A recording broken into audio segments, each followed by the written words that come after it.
It's fine. बेहतर हुआ। Sorry, a bit technological problem. We are just trying to handle it.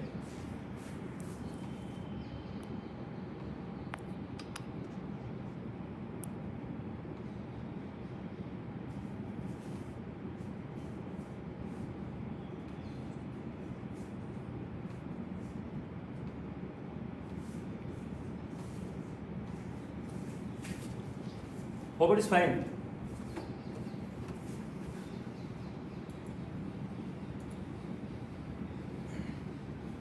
हाँ, तो एक सवाल प्रीलिम्स का क्या हो गया कि हम लोग प्रीलिम्स के सवालों को ज़्यादा समझने की कोशिश करते हैं कि जनरल डायर के लिए किसने 30,000 पाउंड का पोस्ट इकट्ठा किया।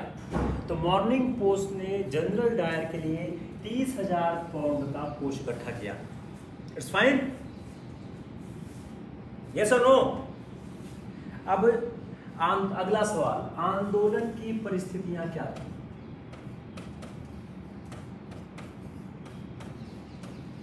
आंदोलन की परिस्थितियां क्या थी।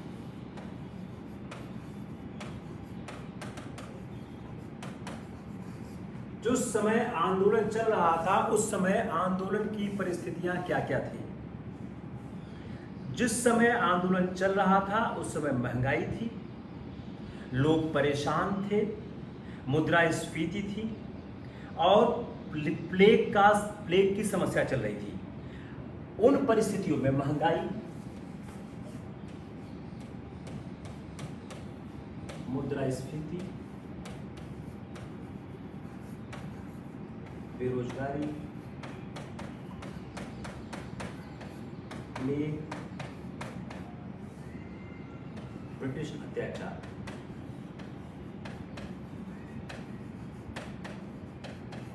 ये 5 महत्वपूर्ण परिस्थितियां थी जिस समय आंदोलन की बात चल रही थी। गांधी जी ने गांधीवादी आंदोलन का पैटर्न क्या था। गांधीवादी आंदोलन के पैटर्न में सबसे पहले वो लोग क्या करते थे, गांधी इस वाले क्या करते थे। गांधी जी अपने आंदोलन के पैटर्न में उनका महत्वपूर्ण काम क्या था कि वह अपने विरोधी को मौका देते थे। मौका कैसा देते थे कि वह उनको नोटिस देते थे। तो 1 अगस्त 1920 को आंदोलन छिड़ा। गांधी जी ने 22 जून को वायसराय को नोटिस दिया था। 1 अगस्त 20 को आंदोलन छिड़ा और 22 जून को वायसराय को नोटिस दिया। अब यह बहुत महत्वपूर्ण क्यों है कि जब हम गांधीवादी आंदोलनों का पैटर्न निकालेंगे तो यह पैटर्न क्या आएगा कि गांधीवादी आंदोलन में पहले वह इस बात की सूचना प्रतिपक्षी को दे देते थे कि वह प्रतिपक्ष की हम आंदोलन करने जा रहे हैं। और उन्होंने क्या कहा कि कुशासन करने वाले से, शासक से हर आदमी को समर्थन करने से इनकार करना चाहिए था। 1 अगस्त 20 को तिलक का निधन हो गया। अगला सवाल, जिस दिन असहयोग आंदोलन आरंभ हुआ उस दिन किस बड़े राष्ट्रवादी नेता का निधन हुआ। नेक्स्ट क्वेश्चन, जिस दिन 1 अगस्त 1920 को आंदोलन आरंभ हुआ है और 1 अगस्त 1920 को तिलक का निधन हो गया। तो सवाल क्या हो गया कि जिस दिन आंदोलन आरंभ हुआ उस दिन किस बड़े नेता का निधन। बड़ा अच्छा सवाल है, ये कहीं आ चुका है। तो उसी दिन तिलक का देहावसान हो गया और तिलक के निधन का जो शोक था और आंदोलन की शुरुआत दोनों एक साथ मिल गई। अगला, कांग्रेस की मंजूरी। मैंने प्रीलिम्स के सवालों को डाल के आज का लेक्चर बनाया है, तो आप लोग ध्यान दीजिएगा कि मैं प्रीलिम्स के सवाल तो बाद में स्पेसिफिक आऊंगा ही आऊंगा। मैं प्रीलिम्स के सवालों को डाल के आज का लेक्चर बना रहा हूं एक्सक्लूसिवली। कांग्रेस की मंजूरी। अब कई नेताओं का विरोध भी था। तो एक सवाल क्या हो गया, क्या असहयोग आंदोलन निर्विरोध था? नहीं, विरोध भी था। विरोध किस बात पर था?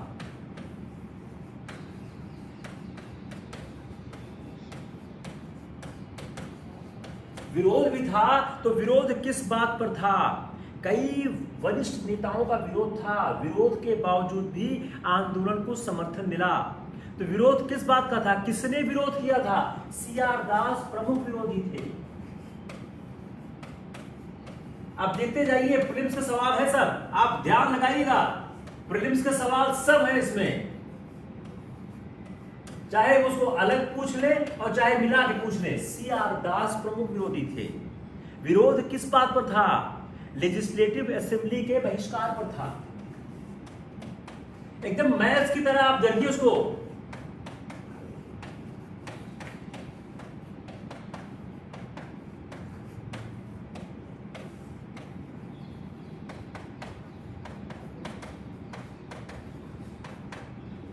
Option A,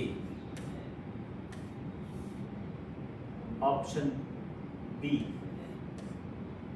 option C, option D. चलिए सवाल बनाइए, मेक द क्वेश्चन, सवाल बनाइए, सवाल बनाइए। 1920 का असहयोग आंदोलन कांग्रेस अधिवेशन में प्रस्तुत किया गया, उसके बारे में क्या क्या तथ्य सत्य थे? असहयोग आंदोलन का विरोध किया गया था, विरोध करने वालों में सीआर दास प्रमुख थे, लेजिस्लेटिव असेंबली के बहिष्कार पर विरोध था। एक और ऐड कर देते हैं, विरोधियों ने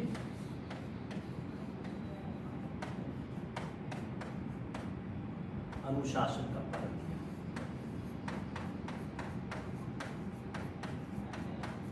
बताइए सवाल बना नहीं बना? आप टाइप करते जाइए, सवाल बना नहीं बना? Tell me, question has been framed और नॉट? बोलो क्वेश्चन क्या है? आराम से चलते हैं, कोई जल्दी नहीं है, कोई जल्दी नहीं करने अपने को सिर्फ समझना है, अपने को किसी बात की कोई जल्दी नहीं है। असहयोग आंदोलन का जो विरोध किया गया वो क्यों किया गया? सवाल क्या हुआ? What is the question? सवाल क्लियर हुआ नहीं हुआ? असहयोग, अब कांग्रेस का जो असहयोग आंदोलन का प्रस्ताव था, वह प्रस्ताव कांग्रेस की कार्यकारिणी समिति में प्रस्तुत किया गया। उसके बारे में क्या क्या तथ्य सही है? ए, कांग्रेस ने मंजूरी दे दी, यस। बी, उस प्रस्ताव का विरोध किया गया।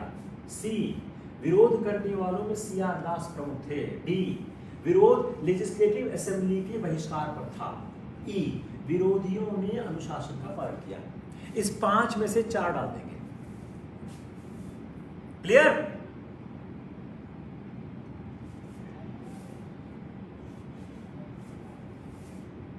The resolution of the Congress has been ratified in the Congress Working Committee.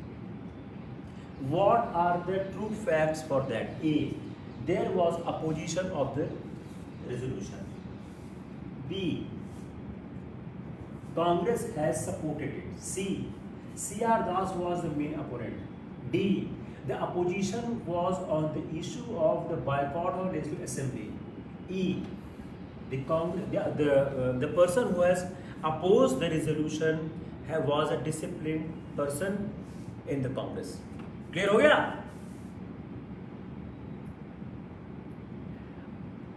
जिन लोगों ने विरोध किया, अब यहां से आइए, इसको आगे आइए। जिन लोगों ने विरोध, person who has opposed it, वो डिसिप्लिन रहे, they were the disciplined. उन्होंने क्या किया? Not participated in the election.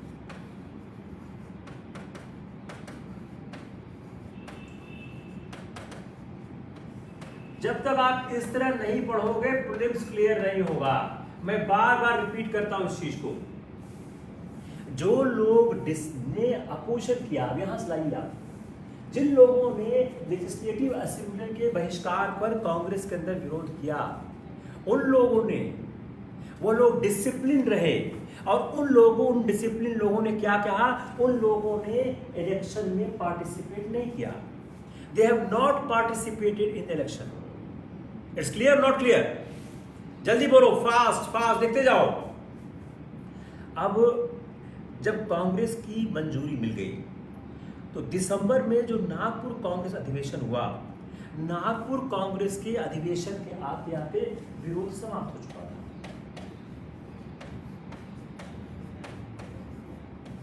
Nagpur Congress के अधिवेशन के आते आते विरोध मोर और लेस समाप्त हो चुका था। और सबसे इंपॉर्टेंट बात क्या है, सीआर दास ने ही इस सम्मेलन में असहयोग का जो प्रस्ताव था उसको प्रस्तुत किया। किसने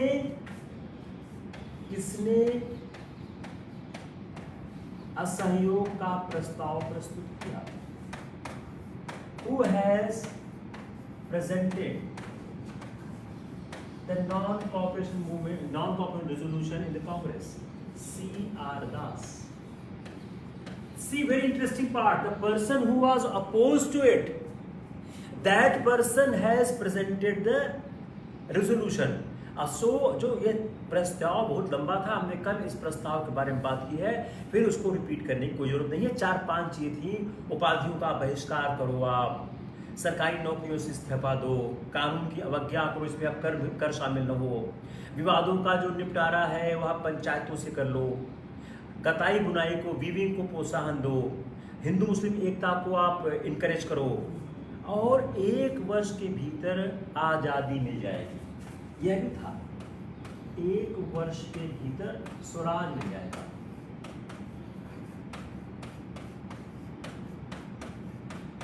एक वर्ष के भीतर स्वराज मिल जाएगा, यह नागपुर अधिवेशन में कहा गया। अब नागपुर अधिवेशन में सबसे महत्वपूर्ण क्या था?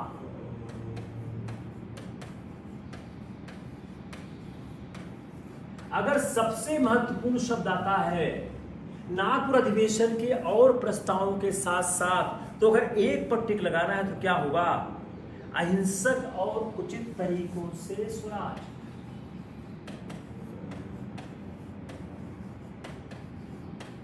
By non-violent method, the Swaraj by all valid means coupled with the non-violence. It is the most important part of the Nagpur Congress.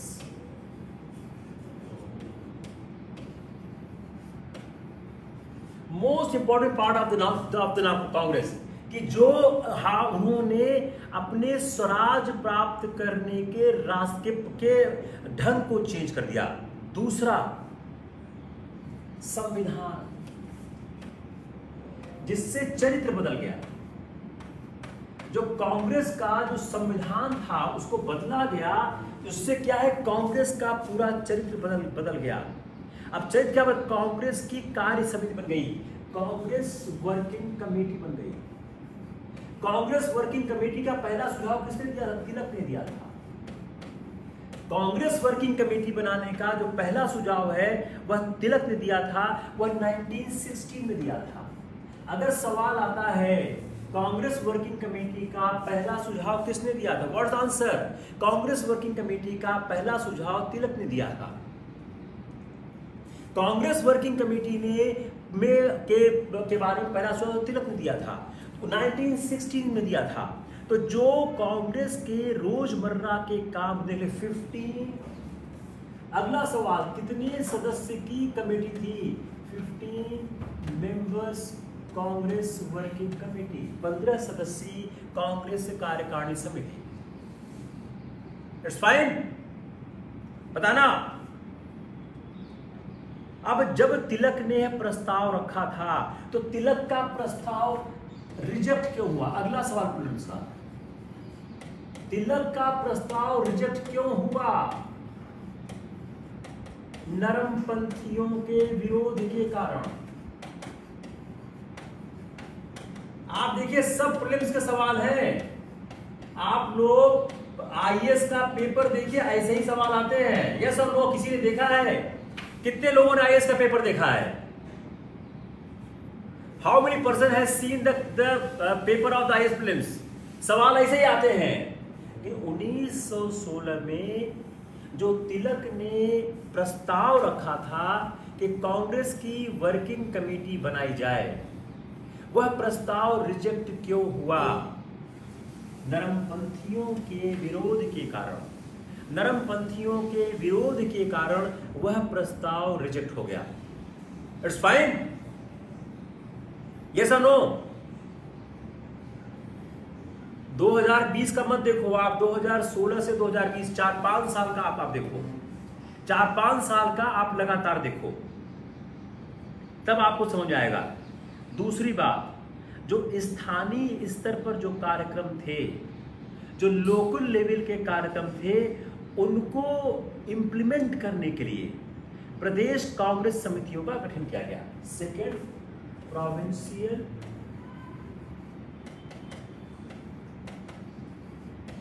Congress committee बनाई गई। अगला सवाल, यह प्रोविंशियल कांग्रेस समिति किस आधार पर बनाई गई?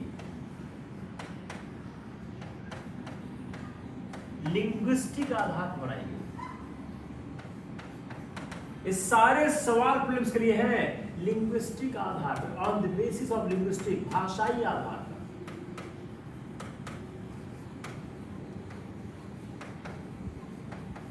भाषाई आधार पर कांग्रेस की कमेटी बनाई गई।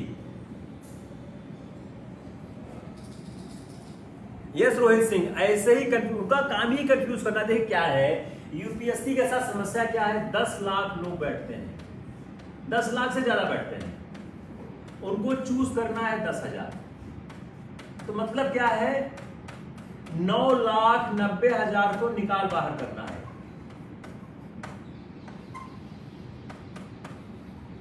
9,90,000 में से 1.5 लाख इलाहाबाद के होंगे, उसमें से 4-5 को लेना है, सबको बाहर करना है। इलाहाबाद से सबको बाहर होना है। जिस तरह से इलाहाबाद में सिविल सर्विसेज की तैयारी पिछले कई सालों से चल रही है, आप लोगों को सबको बाहर होना है। जब तक आप लोग अपनी तैयारी का स्टैंडर्ड चेंज नहीं करोगे, आप कभी सिलेक्ट नहीं हो सकते हो। देखिए, जो कोचिंग्स क्या करती हैं, जस्ट अंडरस्टैंड, जो कॉमर्शियल कोचिंग से क्या पढ़ाती हैं, जो छात्रों को अच्छा लगता है। छात्रों को अच्छा क्या लगता है? एनसीईआरटी, बेसिक बातें। मेरा क्लास छात्रों को अच्छा नहीं लगेगा। क्यों नहीं लगेगा? कि इसमें इतना रिजल्ट है, इतना दिमाग की दही हो जाती है कि आप लगता है मैं कहां आके फंस गया हूं। जितनी कोचिंग चलती है इलाहाबाद में, लखनऊ में, बनारस में, उन कोचिंग में पढ़ने वाले छात्रों का कोई फ्यूचर नहीं है, चाहे जो नाम हो। उसका रीजन क्या है कि वह इस तरह से पढ़ाने की कोशिश ही नहीं करते हैं कि जो परीक्षा में आवे और जिसके हिसाब से परीक्षा संचालित होती है। जब तक आप परीक्षा को संचालित करना नहीं सीखोगे, आप नहीं सिलेक्ट हो सकते हो। तो क्या एक बात हो गई कि भाषाई आधार पर उन्होंने कांग्रेस की समितियों का गठन किया। अगला सवाल, ऐसा क्यों किया? भाषाई आधार पर समितियों का गठन क्यों किया? क्या कारण था? यह किया क्यों? ज्यादा से ज्यादा लोगों की भागीदारी हो।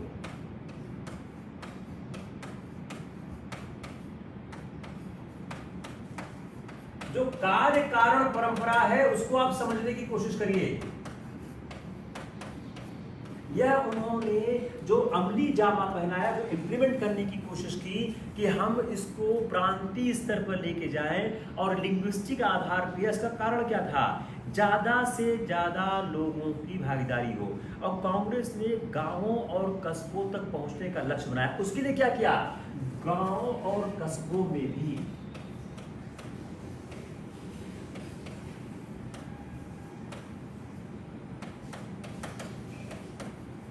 गांव और कस्बों में भी समितियां बनाई गई।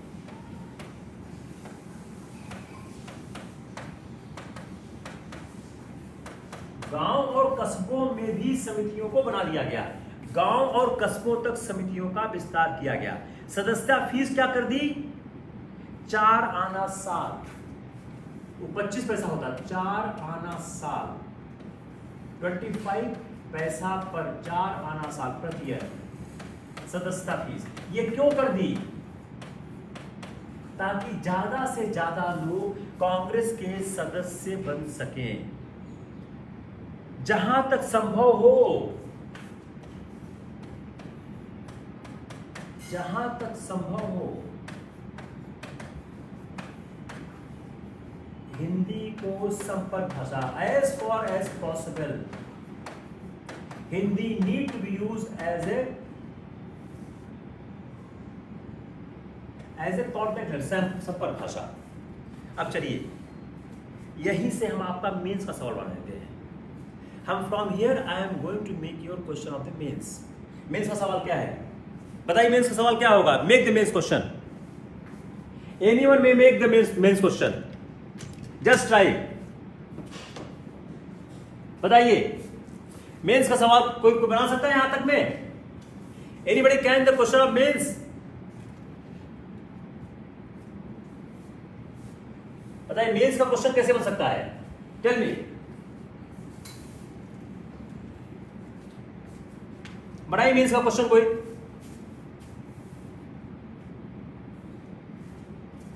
नागपुर कांग्रेस ने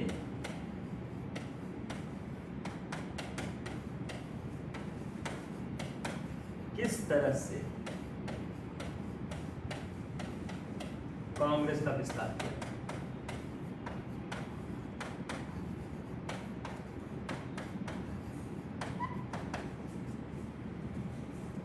बना question. How the Nagpur Congress, how the Nagpur Congress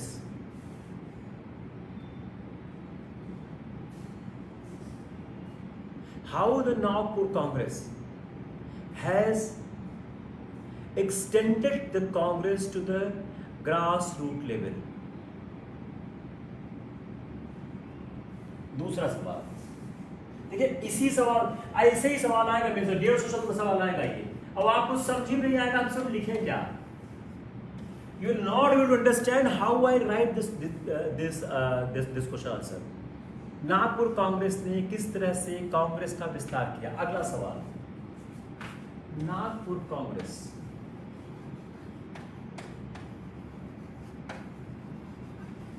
has created a mass contact with remotest possible area of the Congress।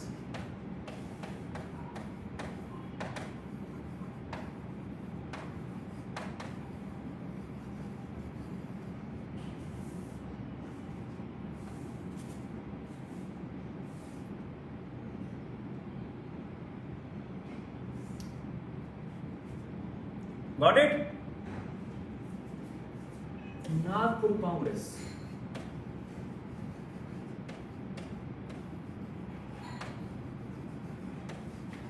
Democratise the Congress. Veena का सवाल है कि भारत की एकता बनाने नागपुर कांग्रेस अधिवेशन क्या योगदान रहा? हिंदू मुस्लिम एकता, मैंने कल ही बताया था। हिंदू मुस्लिम एकता नागपुर कांग्रेस की सबसे बड़ी चीज थी। आप कल का लेक्चर खोल के देखिए। कल के लेक्चर में मैंने इस बात को लिखा हुआ साफ साफ कि जो नागपुर कांग्रेस के प्रस्ताव क्या थे, जो प्रस्ताव स्वीकार हुए, हिंदू मुस्लिम एकता एक महत्वपूर्ण प्रस्ताव था।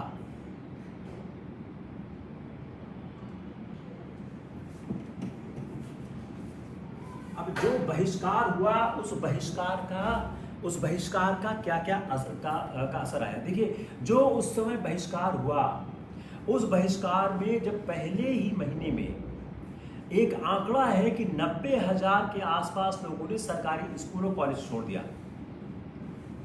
उस समय देश में 800 स्कूल और राष्ट्रीय कॉलेज थे और राष्ट्रीय स्कूल और कॉलेज में लोग भर्ती हो गए। जो शिक्षा का बहिष्कार था सबसे अधिक कहां हुआ? अगला सवाल देखा, शिक्षा का बहिष्कार सबसे अधिक कहां हुआ? बंगाल में हुआ। शिक्षा का बहिष्कार सबसे अधिक कहां हुआ? बंगाल में हुआ। The maximum boycott of the education was in Bengal. सबसे ज्यादा कहां हुआ? बंगाल में हुआ। सुभाष चंद्र बोस नेशनल कॉलेज कलकत्ता के प्रिंसिपल बने। अगला सवाल, who has become the principal of National College Calcutta? Subhash Chandra Bose. वकीलों ने जो एक दूसरा क्या था कि अदालत का बहिष्कार करना। अब इसमें दो पॉइंट है। पहला क्या है, वकीलों ने बड़े पैमाने पर बहिष्कार नहीं किया। देखिए दो है, ए वकीलों ने बड़े पैमाने पर बहिष्कार नहीं किया। The advocates has not बायकॉटेड in the very big way.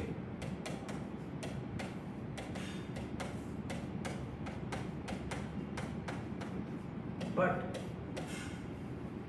Big advocates बायकॉटेड। क्या है ना, ऐसे ही वो लोग मिक्स कर देते हैं दो चीजें।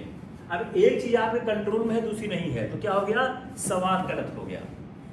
तो जो उसमें के बड़े वकील थे, जिसमें सीआर दास थे, मोतीलाल नेहरू थे, एमआर जयकर थे, वल्लभ भाई पटेल थे, राजगोपालाचारी थे, प्रकाशम थे, आसम ने उसका बहिष्कार किया। बहिष्कार का जो सबसे अधिक सफल कहाँ हुआ? बहिष्कार सबसे अधिक सफल कहाँ हुआ? विदेशी कपड़ों में, फॉरेन टेक्सटाइल्स में। सब प्री का सवाल है ये। बहिष्कार सबसे ज्यादा सफल कहां हुआ? विदेशी कपड़ों में बहिष्कार सबसे ज्यादा सफल हुआ। Got it? अगला सवाल, जो अब इसी को सपोर्ट करिए, विदेशी कपड़ों में बहिष्कार से सफल, इसी को सपोर्ट करिए। 1920-21 में 1 अरब 2 करोड़ रुपए का विदेशी कपड़े का आयात हुआ था। 1921-22 में 57 करोड़ हो गया। 1 अरब 2 करोड़ 57 करोड़ एक साल के अंदर। 20, 21, 22। उसी फैक्ट को सपोर्ट करता हुआ फैक्ट आ रहा है ये सबसे। अब अगला सवाल, अब क्या हो गया, विदेशी कपड़ों का बहिष्कार। अगला सवाल आते हैं, सबसे ज्यादा लोकप्रिय क्या हुआ? ताड़ी, शराब की दुकानों पर धरना। इससे क्या हुआ, सरकार को आर्थिक नुकसान पहुंचा। अब सरकार इस प्रचार में जुट गई कि ताड़ी पीने, शराब पीने से सेहत अच्छी तो फायदा होती है। 1921 में विजयवाड़ा में हो समय। अब ये क्या है, अब आप एक याद करिए सीरीज, कलकत्ता, नागपुर, विजयवाड़ा, जितने महत्वपूर्ण कांग्रेस के अधिवेशन हैं उनकी आप सीरीज याद करिए। 21 में विजयवाड़ा में सम्मेलन हुआ। उसमें क्या कहा गया, सारा ध्यान क्या हो जाए, दो बातें हैं विजयवाड़ा में, दो बात, पैसा इकट्ठा करो, दूसरा कताई पर ध्यान दो, बीवी पर ध्यान दो। विजयवाड़ा कांग्रेस में दो महत्वपूर्ण बात कही गई कि सारा ध्यान जो पैसा है, कोष इकट्ठा करने दो, और चरखा बांटो, कताई के लिए तो चरखा बांटो, और क्या करो, कोष के लिए पैसा इकट्ठा करो। दो उन्होंने महत्वपूर्ण आदेश। तो अब फिर आइए, अब आप कलकत्ता, नागपुर से विजयवाड़ा में शिफ्ट हो जाइए कि उन्होंने क्या कहा दिया, और सदस्यता का लक्ष्य रखा गया 1 करोड़ सदस्य बनाओ, 1 करोड़ सदस्य बनाओ।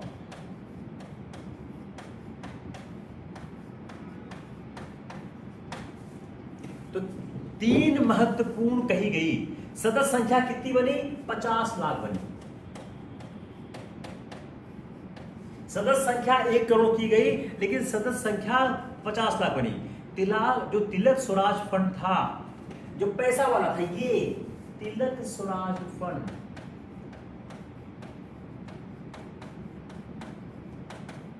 एक करोड़, 1 करोड़ से ज्यादा इकट्ठा हुआ। तिलक स्वराज फंड में 1 करोड़ रुपए से ज्यादा इकट्ठा हुआ। जो तिलक स्वराज फंड बनाया गया उसमें 1 करोड़ रुपए से ज्यादा इकट्ठा हुआ। चरखे और खादी का खूब प्रचार किया गया, और गांधी धोती पहनने लगे उसी के पास, जो गांधी धोती को। अब ये नहीं, ये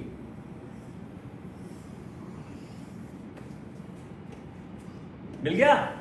विजयवाड़ा कांग्रेस पर सवाल, ये सारे सवाल इंपॉर्टेंट हैं। आगे किया हमसे पूछते हैं, पैसा इकट्ठा किया गया, चरखा बांटो, सदस्यता बढ़ाओ। जो पैसा इकट्ठा किया गया उसमें तिलक स्वराज फंड में 1 करोड़ से ज्यादा इकट्ठा हुआ। जो सदस्य संख्या 1 करोड़ फिक्स की गई 50 लाख हुई। चरखा बांटा गया और गांधी उस दिन से कुर्ता धोती पहनना छोड़ दिए, कुर्ता धोती छोड़ दिए, सिर्फ सिंपल पहनने लगे जो हम लोग देखते हैं। कोई कंफ्यूजन?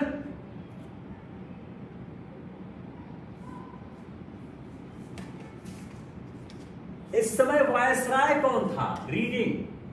जब यह सहयोग आंदोलन चल रहा था वायसराय कौन था? वायसराय रीडिंग थे उस समय।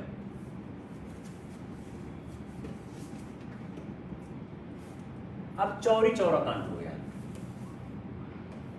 चौरी चौरा कांड में बताने की कोई जरूरत नहीं है, आप लोग जानते ही हो। और गांधी ने आंदोलन वापस ले लिया।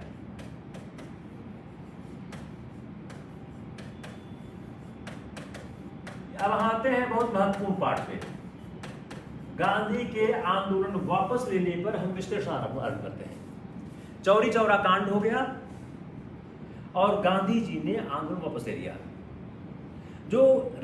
जब गांधी ने राष्ट्रीय स्तर पर, गांधी पर एक दबाव चल रहा था कि राष्ट्रीय स्तर पर वह आंदोलन छेड़े, और दिसंबर 1921 का जो अहमदाबाद कांग्रेस सम्मेलन था, इसमें कांग्रेस को पूरी रणनीति की जिम्मेदारी सौंप दी। 1921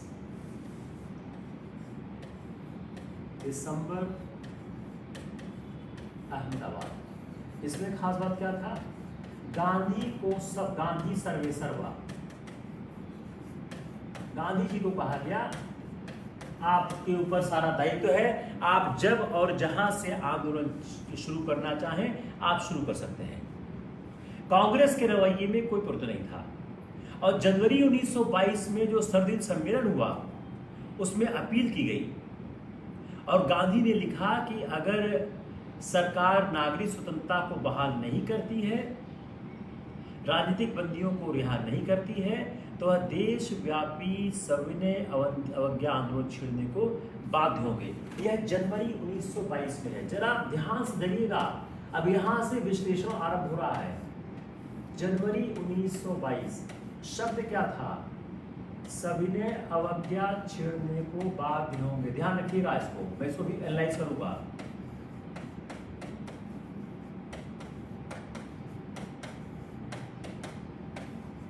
He will be compelled to start. इसको ध्यान रखिएगा ये शब्द। The analysis part will start from here. I'm again repeating. In January 1922, Gandhi wrote to the Viceroy, if government will not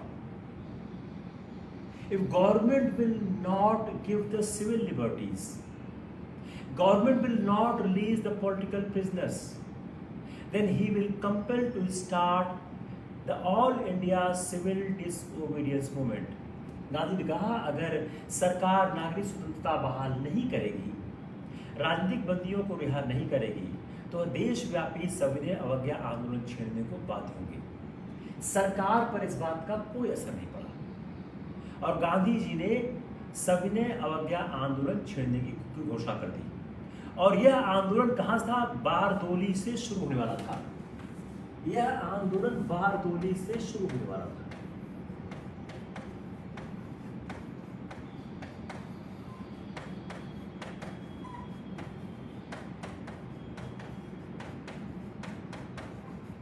यह आंदोलन बारदोली से start. This movement is going to start from where? It was going to start from the Bardoli. अब गांधी जी ने यह appeal की कि पूरे लोग अनुशासित रहेंगे और सारा ध्यान बारदोली पर रहेगा। अब उसी के बीच 5 फरवरी 1922 को चौरी चौरा हो गया।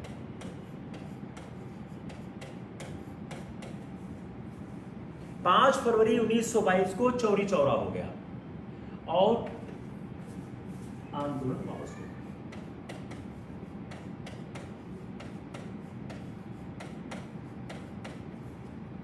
यहां तक क्लियर हो गया? यस और no? If it's clear then I will move further. जब आंदोलन वापस लिया गया तो जो उनके बड़े नेता थे, मोतीलाल नेहरू, सीआर दास, जवाहरलाल नेहरू, वो सब के सब बहुत ज़्यादा परेशान हो गए, आश्चर्यचकित हो गए। और जो मार्क्सवादी इतिहासकार हैं, खास उसमें नाम रजनी पामदत्त का सब ज़्यादा आता है, उन्होंने बड़ी आलोचना की और कहा कि गांधी ने अमीर वर्गों को ध्यान में रखते हुए आंदोलन को वापस ले लिया और आंदोलन गांधी के हाथ से निकलकर लड़ाकू ताकतों के हाथ में आ रहा। वो क्या कह रहा, वापस क्यों लिया? आंदोलन लड़ाकू ताकतों के हाथ जा रहा था, यह रजनी पामदत्त का कहना है।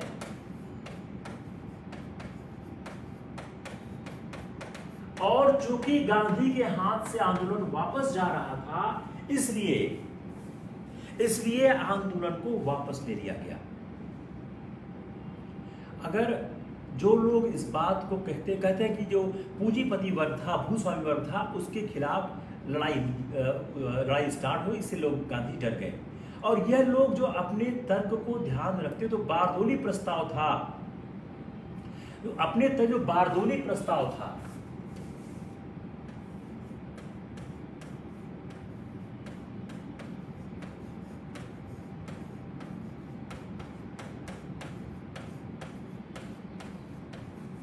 जो बारदोली प्रस्ताव था 12 फरवरी 1922, जहां प्रस्ताव पारित हुआ और बारदोली प्रस्ताव के नाम से मशहूर है।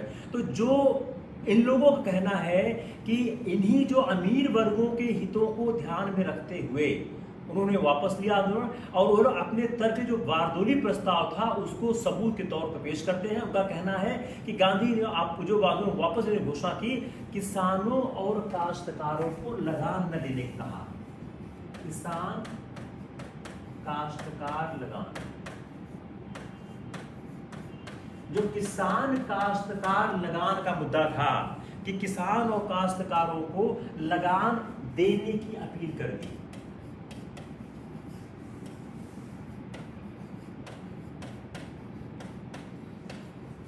किसानों और काश्तकारों को लगान देने की अपील कर दी।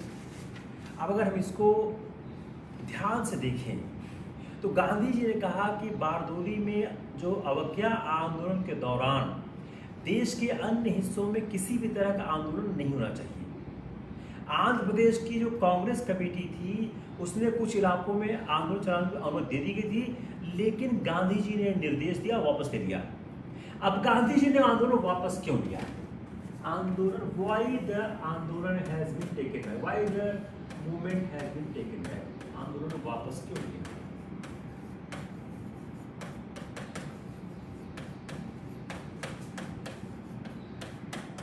यह सवाल सबसे इंपॉर्टेंट सवाल है। उसकी पहली बात क्या है? अहिंसक आंदोलन नहीं हो रहा था और गांधी जी अहिंसक आंदोलन के पक्षधर थे। It was not a non violent movement. अहिंसक आंदोलन नहीं हो रहा था। जो चौरी चौरा की घटना हो गई, उससे आंदोलन अहिंसक नहीं रह गया। जो एक आरोप लगाया जाता है कि गांधी जी लड़ाकू ताकतों के प्रभाव से डर गए थे। जो चौरी चौरा में घटना हुई, उसका लड़ाकू ताकतों से क्या ताल्लुकात है? चौरी चौरा घटना का what is the relationship of the Chauri Chaura incident with the fighting spirit? What is the relationship? Chauri Chaura घटना का लड़ाकू ताकतों से क्या संबंध है? जिन लोगों ने चौरी चौरा में पुलिस पर हमला किया, क्या वह जमींदारों के खिलाफ संगठित हो गए थे? वह एकमात्र जो पुलिस का दुर्व्यवहार था उससे नाराज थे। अगर हम आंदोलन के देखें तो उत्तर प्रदेश में और मालाबार में, यूपी एंड मालाबार, यहां पर आंदोलन पहले ही समाप्त हो चुका था। यहां पर आंदोलन पहले ही कमजोर हो चुका था, समाप्त हो चुका था। जो इस आंदोलन की मांग थी, जमींदार अवैध कर न वसूले और मनमाने ढंग से मालगाड़ी न बढ़ाएं। अगर हम अवध के इलाकों में देखें जो एका आंदोलन चल रहा था, यह एका आंदोलन भी, एका आंदोलन, अगला सवाल, एका आंदोलन क्या था? एका आंदोलन का जमींदारी को हटाने से कोई संबंध नहीं था। एका आंदोलन का मतलब क्या था? मन मर्जी मालगुजारी, लैंड रेवेन्यू से था, मन मर्जी मालगुजारी से था। तो एका आंदोलन, ये भी सवाल आ चुका है, एका आंदोलन क्या था? एका आंदोलन का कोई भी संबंध जमींदारी को हटाने से नहीं था। एका आंदोलन का सिर्फ संबंध क्या था कि जमींदार अवैध कर न वसूले, मनमानी ढंग से मालगुजारी न बढ़ाए। दो संबंध था, एक अवैध कर,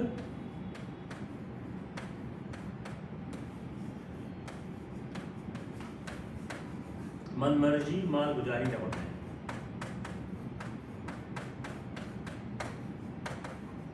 Not to be collected the illegal taxes and unilateral revenue should not be increased। तो अगर हम इसको ध्यान दें तो इससे क्या दिख रहा है कि जो आंदोलन चल रहे थे उन आंदोलनों का जमींदारों को हटाने से कोई संबंध नहीं था। इवन जो एका आंदोलन में लोग शामिल थे वह इस बात को प्लेज करते थे, शपथ लेते थे कि हम खरीफ और रबी की, हम रबी और खरीफ की नियमित कर देंगे। तो you see the three part, एका आंदोलन क्या? ए बी सी, डी कर दो, जमींदारों को हटाना। व्हाट वाज, अब आंसर क्या लिखो? व्हाट वाज एका आंदोलन? A B C, B C D, C D A, D A B C D.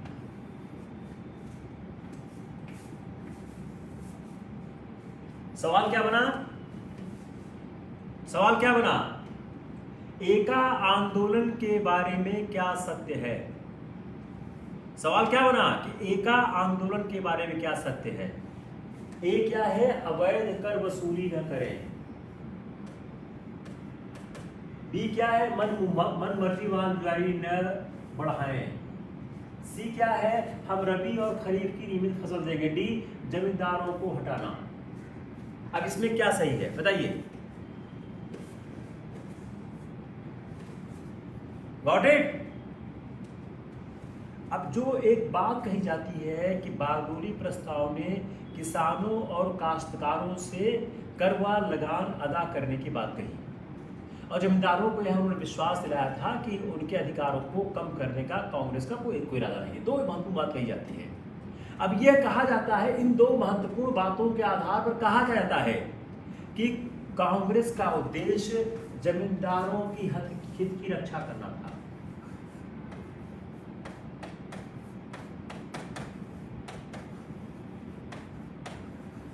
On the basis of these two facts, the objective of the Congress was to protect the interest of zamindars.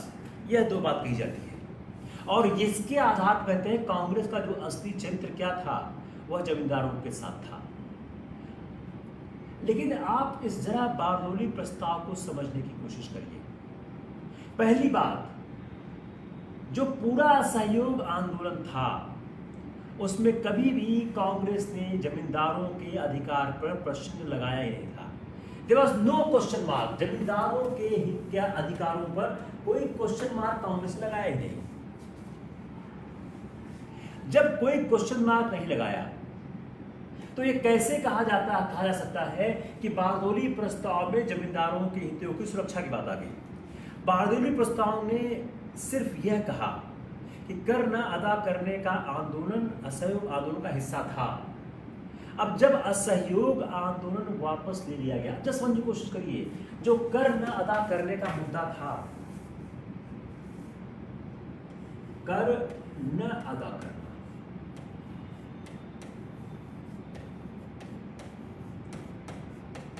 असहयोग आंदोलन का हिस्सा था। It was the part of a non cooperation movement.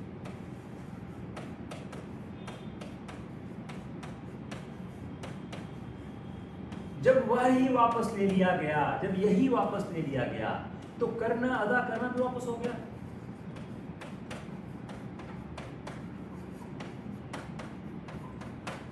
Clear हुआ नहीं हुआ? Clear not clear? जल्दी बोलिए, क्लियर हुआ या नहीं हुआ? नहीं क्लियर हुआ? किसको क्लियर नहीं हुआ? हो गया? अगर हम इस आंदोलन के वापस लेने को और समझने की कोशिश करें, तो जो 1921 का जो सेकेंड हाफ था, उसमें आंदोलन कमजोर पड़ रहा था। स्कूल और छात्र, वकील सब अदालत में लौट रहे थे। व्यापारी जो थे अपने कपड़ों के स्टॉक से वो चिंतित थे, और आंदोलन प्रति वह उत्साह नहीं रह गया जो उत्साह था। और जो एक थ्योरी है कि कोई भी जन आंदोलन लॉन्ग टर्म तक नहीं चल सकता, जन आंदोलन की उम्र सीमित होती है, शायद इसलिए आंदोलन वापस लिया गया।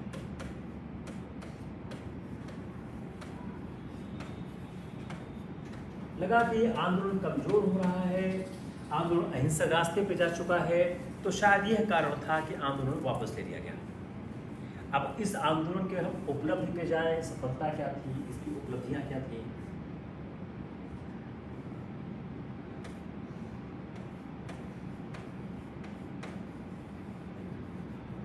इस आंदोलन की उपलब्धि क्या थी, क्या क्या प्राप्त हुआ इस आंदोलन को करने के कारण? पहली बात, जनता एक हुई।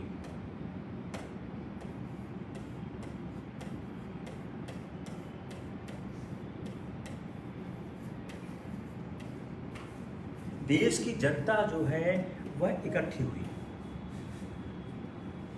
अब आप ये नहीं कह सकते हो कांग्रेस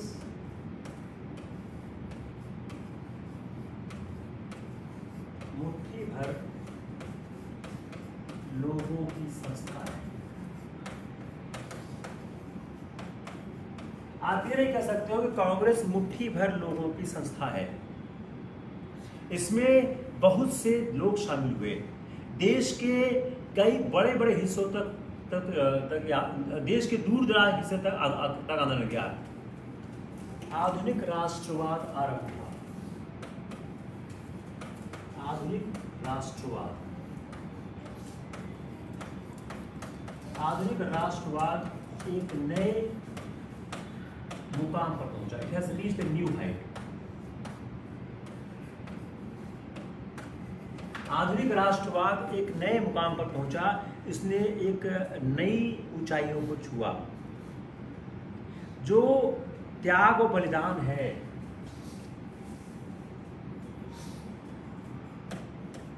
त्याग बलिदान की भावना है, यह दूर दराज के इलाकों,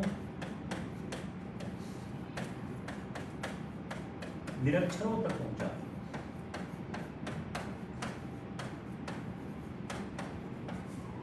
यह जो त्याग बलिदान की भावना है, यह दूर दराज निरक्षर तक की भावना।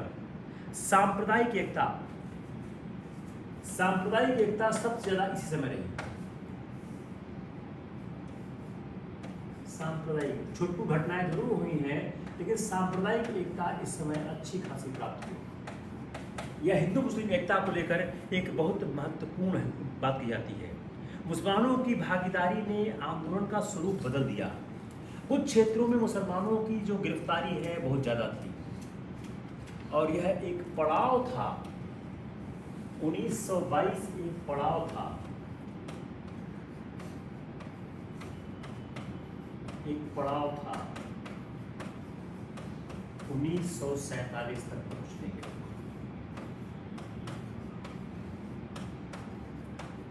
यह आपका सवाल हो गया, यह आप सवाल के रूप में भी, यह आपका एक उपलब्धि भी है, यह आपका एक सवाल भी है। It's fine. किसको क्लियर नहीं हुआ? क्वेश्चन आंसर शुरू करें? ब्रेक चाहिए आप लोगों को? Tell me.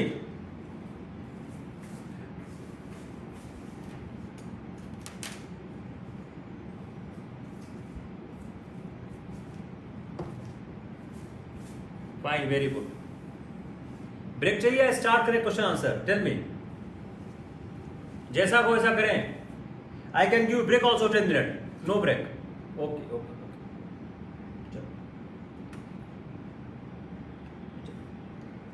Let's start the question answer.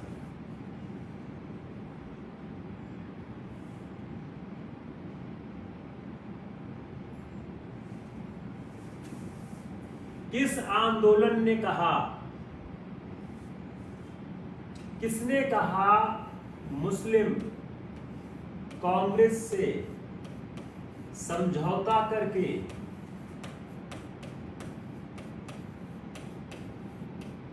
एक नतीजे पर पहुंचे?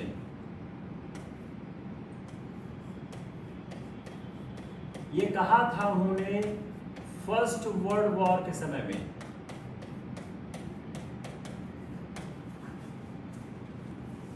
सवाल क्या हो गया?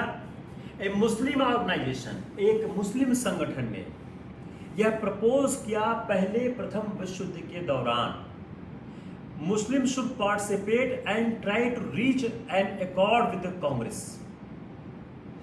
यह सवाल महत्वपूर्ण क्यों हो गया कि मुसलमान और कांग्रेस के, सवाल महत्वपूर्ण क्यों है? मुसलमान प्लस कांग्रेस के सम्मिलन के कारण, due to the confluence of Muslim and the Congress, this question has become important. Every question which I am framing has a very interesting point of view which may be asked in the civil services. So what is question? कि a Muslim organization, एक मुस्लिम संगठन ने यह propose किया, प्रस्तावित किया during the first world war that Muslims should participate and try to reach and accord with the Congress. कौन सा था? एहरार डी। आंसर क्या है? एहरार डी।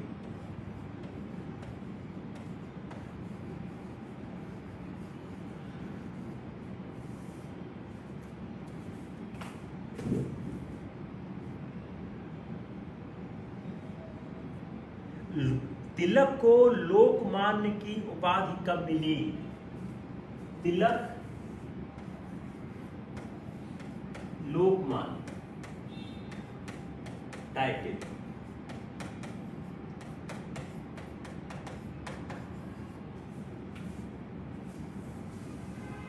तिलक लोकमान्य टाइटल बताइए। तिलक लोकमान्य टाइटल बताइए कोई, कब मिली? किसी को आइडिया है? तिलक को लोकमान्य की उपाधि कब मिली? होम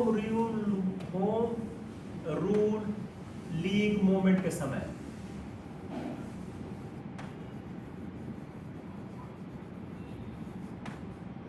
तिलक को लोकमान्य की उपाधि कब मिली? During Home Rule League movement. एक ही राजा था जिसने एक्टिवली पार्टिसिपेट किया रिवॉल्यूशनरी मूवमेंट में within and outside India. King revolutionary movement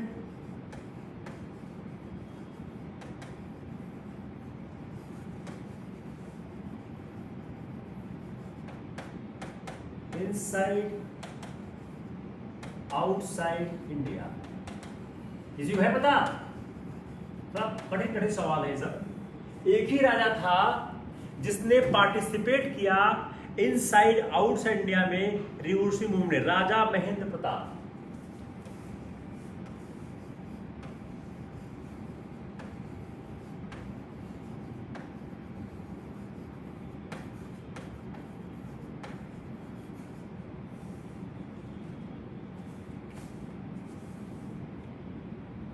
दादा भाई नौरोजी को इलेक्ट किया गया ब्रिटिश हाउस ऑफ कॉमन्स में। दादा भाई नौरोजी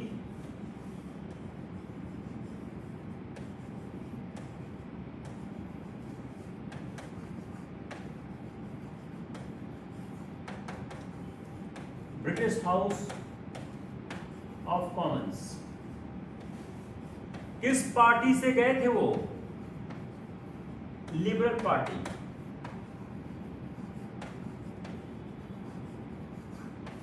दादा भाई Naoroji British House of Commons में इलेक्ट हुए थे। किस पार्टी के मेंबर के रूप में गए थे? लिबरल पार्टी के रूप में गए थे वो। Problem?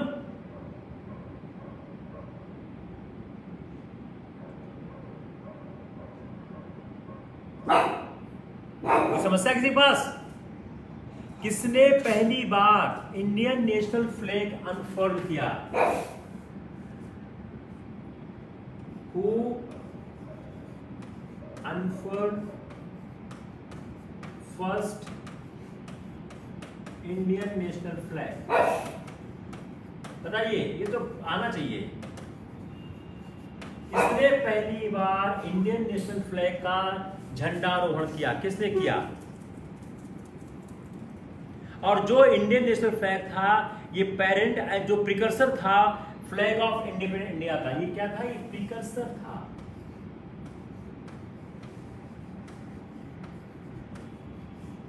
Of Indian national flag.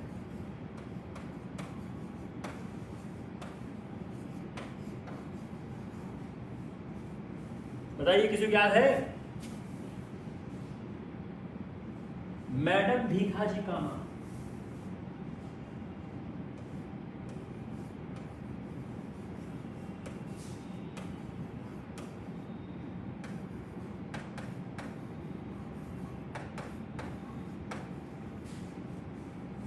Madam Bhikaji Cama. Yes yes yes Girish Shukla, you are right, you are right, you are right. जो नेहरू कमेटी की रिपोर्ट थी, वह किस कांग्रेस सेशन में समाप्त की गई? नेहरू कमेटी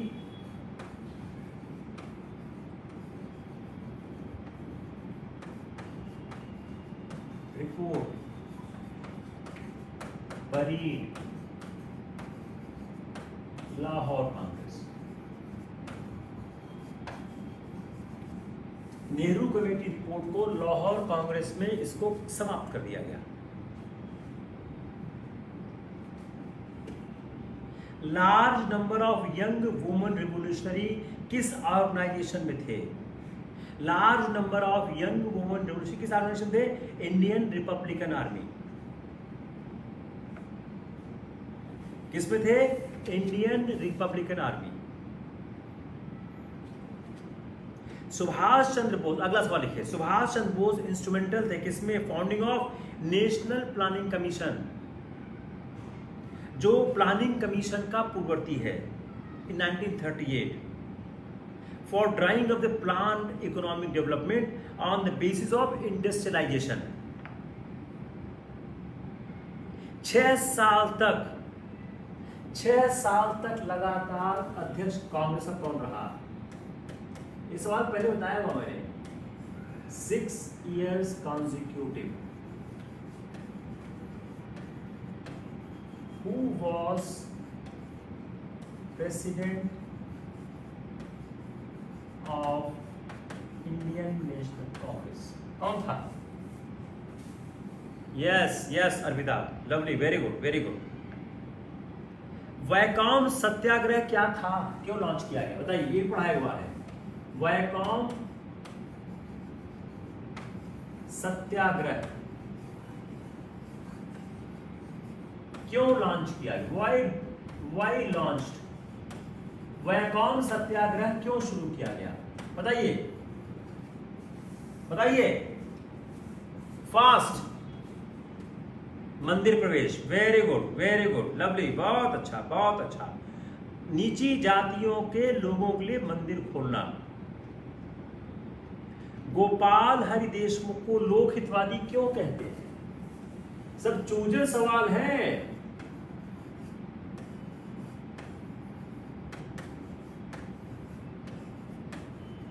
गोपाल हरि देशमुख को लोक हितवादी कहते हैं। ये पहले सवाल आता था, ये नहीं आएगा। अब क्या आएगा, इनको लोक हितवादी क्यों कहते हैं?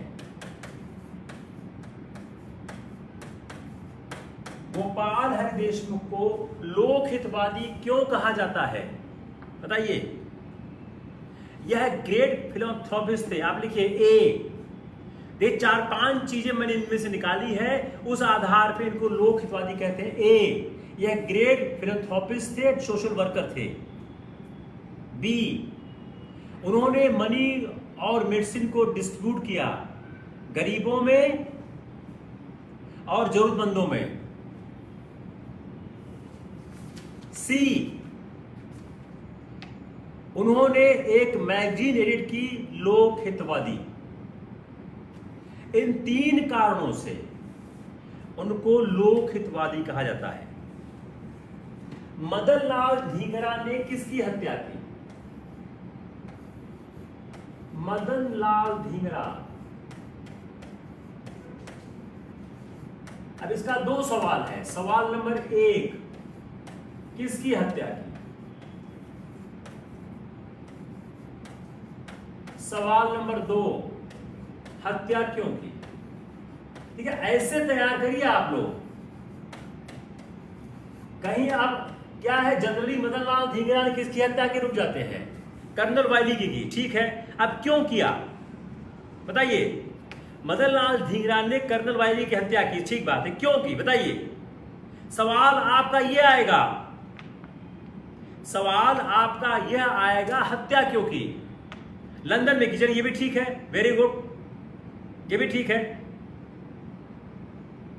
वह कौन था? अच्छा चलिए, ये जिसकी हत्या की वो था कौन?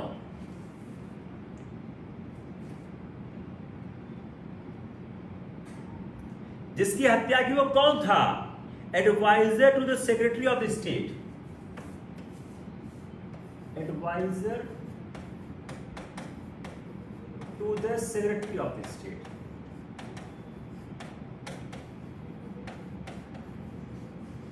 चलिए दूसरा सवाल मैं नहीं बताता हूं आंसर, आप लोग खुद बताइएगा, हत्या क्यों की? मेरे लेक्चर में है।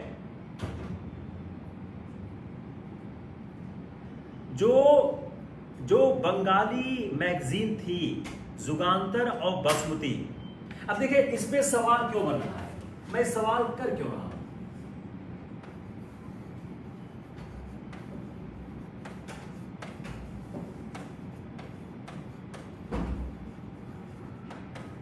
जुगांतर और बासमती 2 बंगाली वीकली थी। ये क्या है, ओल्डेस्ट बंगाली डेली है। ये क्या है, oldest Bengali daily.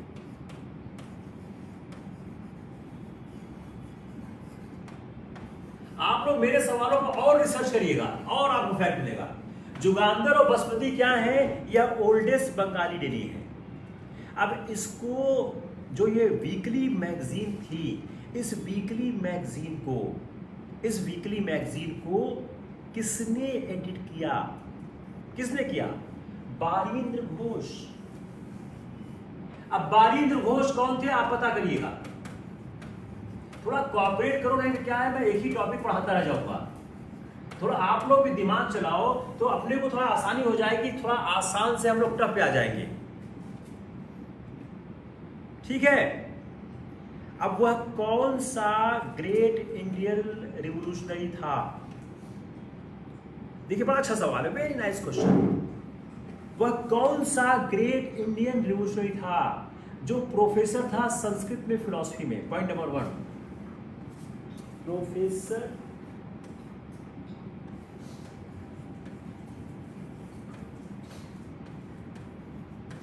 In Sanskrit and philosophy.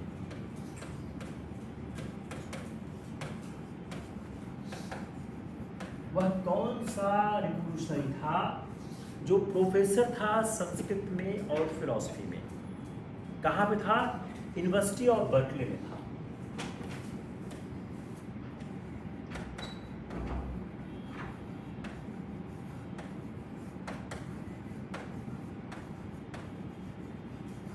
University of Berkeley में और स्टैनफोर्ड में वह संस्कृत का प्रोफेसर था। वह मृत्यु को प्राप्त किया एज सन्यासी इन फिलाडेल्फिया,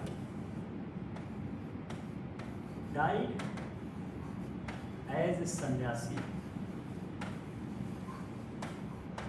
इन फिलाडेल्फिया। कौन था? Any idea, any guess? चलो गेस ही कर लो आप लोग, चलो बताओ बताओ। लाला हरदयाल।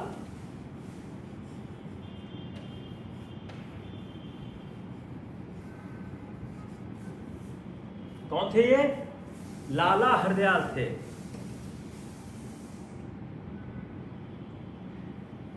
कांग्रेस में दो स्प्लिट हुई, एक सूरत में हुई, एक दूसरी स्प्लिट हुई।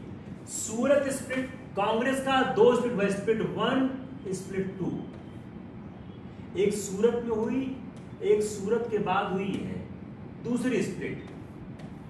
यह कब हुई, किसने की, किस मुद्दे पर? सोचिए, सूरत स्प्लिट कब हुई, किस मुद्दे पर? आप लोग इसका आंसर लिखिए, दोनों स्प्लिट लिखिए। सूरत स्प्लिट नंबर 1 और नंबर 2 दूसरी स्प्लिट। जल्दी बताइए, फास्ट। किसी को आता है नहीं आता है? नहीं आता? ये तो आनी चाहिए यार, ये तो पढ़ाया हुआ है। नहीं पढ़ाया जो पढ़ाया कि नहीं पढ़ाया है। जो दूसरी स्प्लिट है ना गिरीश शुक्ला, ना जो पहली स्प्लिट आपको पढ़ाई हुई है सूरत की, उसमें कुछ खास बात नहीं है। जो दूसरी स्प्लिट हुई है वह क्यों हुई है? वह मॉन्टेग्यू चेम्सफोर्ड रिफॉर्म के मुद्दे पर हुई है। मॉन्टेग्यू चेम्सफोर्ड रिफॉर्म के मुद्दे पर हुई है। ये सब चीजें ज्यादा किताब मिलती नहीं आसानी से, रिफॉर्म के मुद्दे पे। और यूपीएससी यही पूछती ढूंढ के। जो दूसरी स्प्लिट हुई है वह मॉन्टेग्यू चेम्सफोर्ड रिफॉर्म के मुद्दे पर हुई है। जो कांग्रेस के सदस्य थे, जो नरमपंथी थे, उनकी जो प्रतिक्रिया थी, उन्होंने क्या किया? जो सुरेंद्र नाथ बनर्जी थे, बहुत बड़े नेता हुआ करते थे, उन्होंने क्या किया? इस रिफॉर्म का वेलकम कर दिया। He has welcomed this reform. उन्होंने इस रिफॉर्म का स्वागत किया। एनी बेसेंट ने भी जवाबदेह सरकार का समर्थन किया। और दिसंबर 1917 में जो कलकत्ता में जो आयोजित कांग्रेस का अधिवेशन था, उसमें मतभेद सामने आ गए। उस अधिवेशन की अध्यक्षता किसने की थी? एनी बेसेंट ने की थी। एनी बेसेंट कौन थी? पहली महिला कांग्रेस अध्यक्ष थी। अगस्त 1918 में जो एक विशेष अधिवेशन में जब घोषणा कर दी गई थी कि यह हमारा जो रिफॉर्म दिया गया है यह असंतोषजनक है, उसके बाद क्या हुआ? नवंबर 1918 में एक पृथक सम्मेलन बुलाया नरमपंथियों ने। नवंबर 1918 में नरमपंथियों ने अपना एक सेपरेट, एक पृथक सम्मेलन बुलाया और उसमें अपने मॉन्टेग्यू चेम्सफोर्ड रिफॉर्म का जो समर्थन था उसको उन्होंने रिपीट किया और कांग्रेस में दूसरी बार फूट पड़ गई और नरमपंथियों ने कांग्रेस से अलग हो गए और नया बनाया नेशनल लिबरेशन लीग, एक नया दल बना लिया।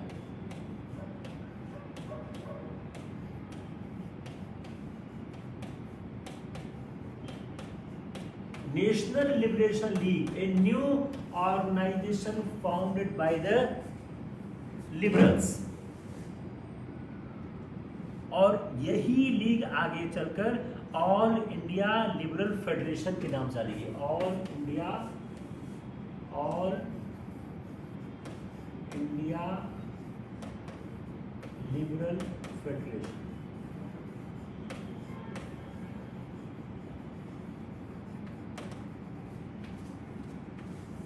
फाइन, बताइए। और यह जो लिबरल्स ने किया, इसके क्या हुआ, वह राजनीति के हाशिए में चले गए। मेरे ख्याल से आज तो इतना बहुत है, बंद करें। अभी 50 सवाल होंगे यार, बहुत सवाल हैं। क्या है, देखो ये जो स्टडी है सिविल से बड़ी इंटरेस्टिंग स्टडी है। आप जितना दिमाग लगाओ उतना मजा आता है। अब आपको कितना मजा पढ़ने में आ रहा है तो मुझे नहीं पता है, but I enjoy lot teaching to you. कैसे मैं नई चीज़ों को लाएं, कैसे हम एनालाइज करें। अब देखिए ये छोटा सा मुद्दा है, अब इस मुद्दे पर आप देखिए,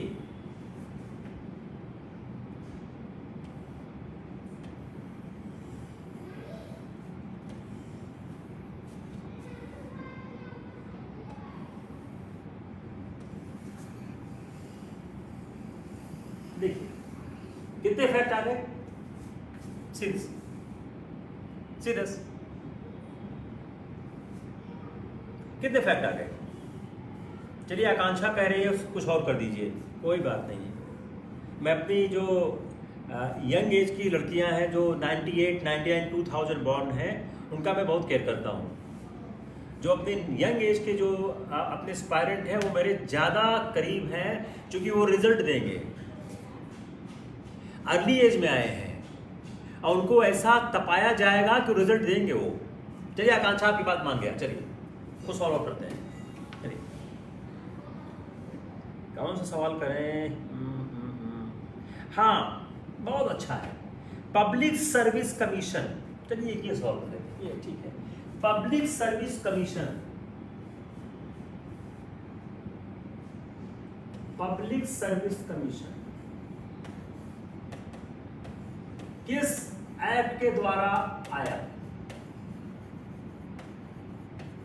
1909 एक्ट। पब्लिक सर्विस कमीशन किस एक्ट के द्वारा आया। यह 1909 के एक्ट के द्वारा पब्लिक सर्विस कमीशन आया। जो हरिजन सेवक संघ था जिसको महात्मा गांधी ने बनाया, उसका फाउंडर प्रेसिडेंट कौन था। Harijan Sevak Sangh,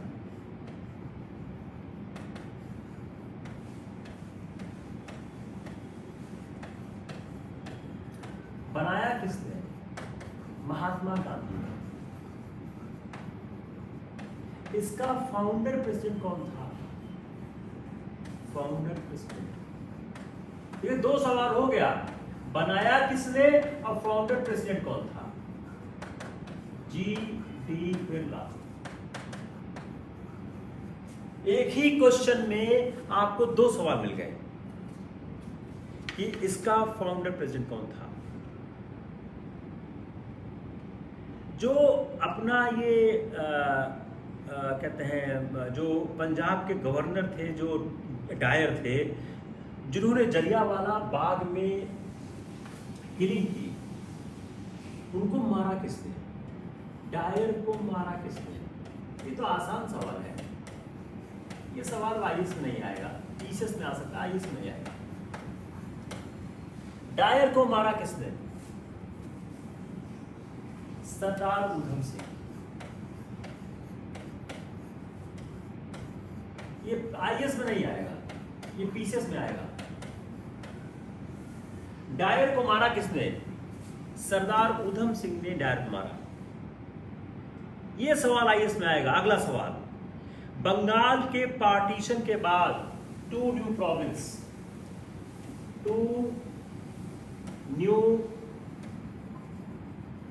province created after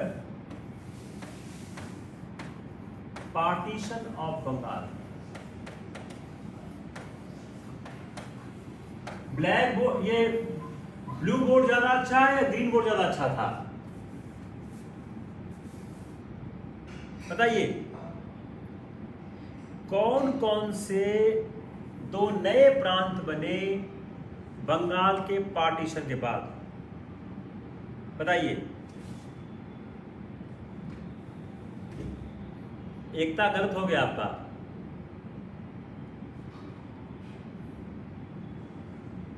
एकता सवाल आपका गलत हो गया। आंसर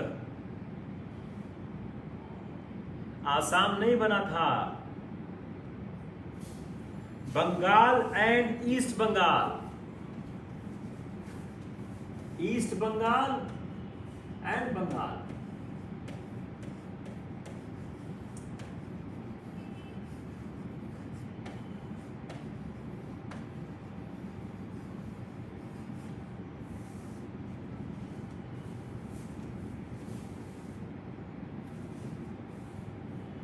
ये बहुत कठिन सवाल तो नहीं था यार, गलत नहीं होना चाहिए था सवाल तो। क्यों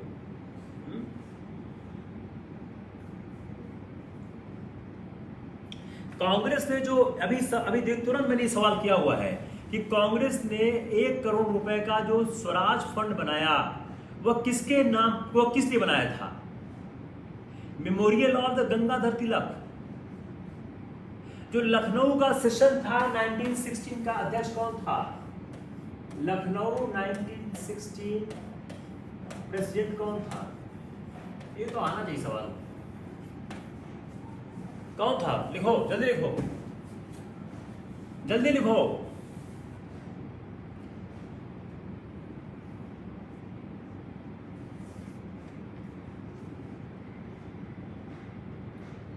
स्वदेशी के जो जो जो इंडियन पॉलिटिको इकोनॉमिक्स थे और जो ग्रेट चैंपियन स्वदेशी के थे, सबसे पहले कौन थे? वो अर्लीस्ट कौन से थे? बताओ। मैं ऑप्शन देता हूं। Dadabhai Naoroji, R C. Dutt, Aurobindo Ghosh, M G Ranade. जो अर्लीस्ट थे स्वदेशी के, वो कौन थे? अर्लीस्ट प्रोपाउंडर ऑफ स्वदेशी कौन थे? जिन्होंने अपनी सोशियो कौन थे? दादा भाई Naoroji, R C. Dutt, Dadabhai Naoroji, R C. Dutt, Aurobindo Ghosh, M G Ranade. R C. Majumdar कहां से आ गया? दादा भाई नौरोजी थे। जो किसान सभा मूवमेंट को ऑर्गेनाइज करने में सबसे बड़ा कंट्रीब्यूशन किसका था? देखिए, ये सवाल में 4 आपको ऑप्शन देता हूं। सब ऑप्शन क्यों दे रहा हूं कि ये चारों थे। पटेल,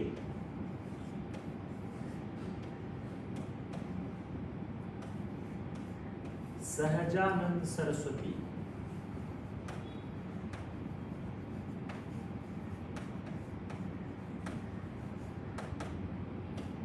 अब सवाल क्या है कि जो हमारा जो किसान आंदोलन था उसमें सबसे ग्रेटेस्ट कंट्रीब्यूशन किसने किया? इंदुलाल यादव।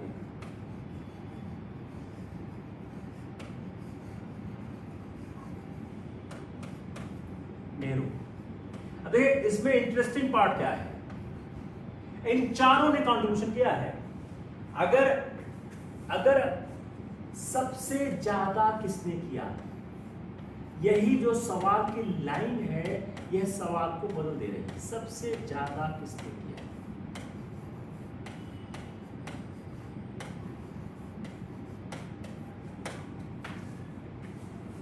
सबसे ज्यादा किसने किया? बताइए। एक आंसर आ गया है सहजानंद सरस्वती। और कोई है? और कोई आंसर है?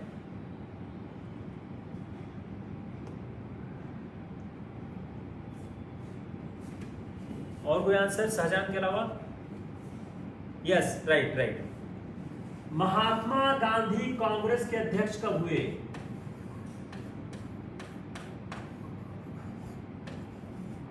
बताइए। महात्मा गांधी कांग्रेस अध्यक्ष कब हुए? बताइए। कहां पर हुए?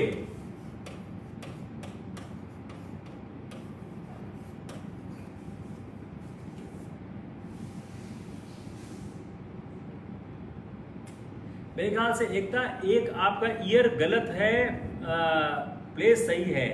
1925 बेलगाम है मेरे ख्याल से, 1925 बेलगाम है, 1924 नहीं है, 1925 बेलगाम।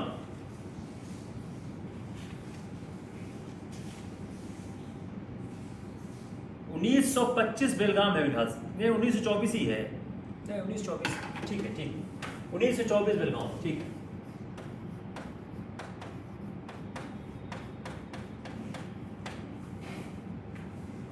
हालांकि उससे फर्क नहीं पड़ेगा क्योंकि ईयर से इशू नहीं आएगा, लेकिन जानना चाहिए। First women president of Congress, अब देखिए क्या है, वुमेन प्रेसिडेंट ऑफ कांग्रेस में 2 सवाल है।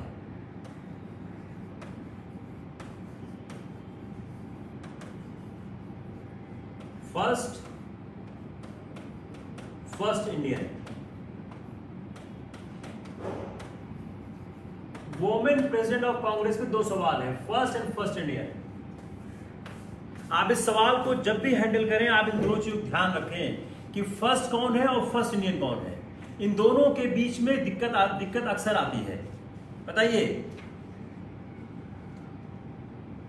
ये तो आसान सवाल है यार, नहीं आसान है, ये तो बहुत दिक्कत का सवाल नहीं है।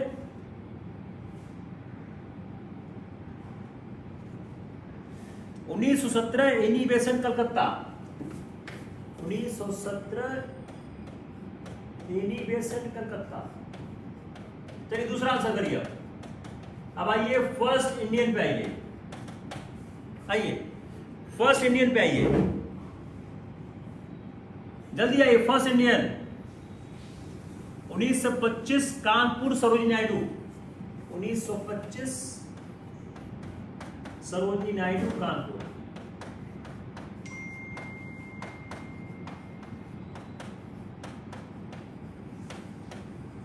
उन्नीस सौ 25 सरोजिनी नायडू कानपुर। ज्यादातर लोगों ने गलत कर दिया क्योंकि आपने सवाल नहीं देखा। 2 सवाल है, अगर दोनों सवाल ध्यान नहीं देंगे आपसे गलत हो जाएगा।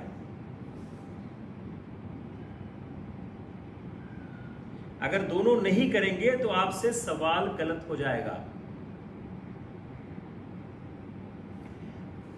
सुभाष बोस पे 2 सवाल है।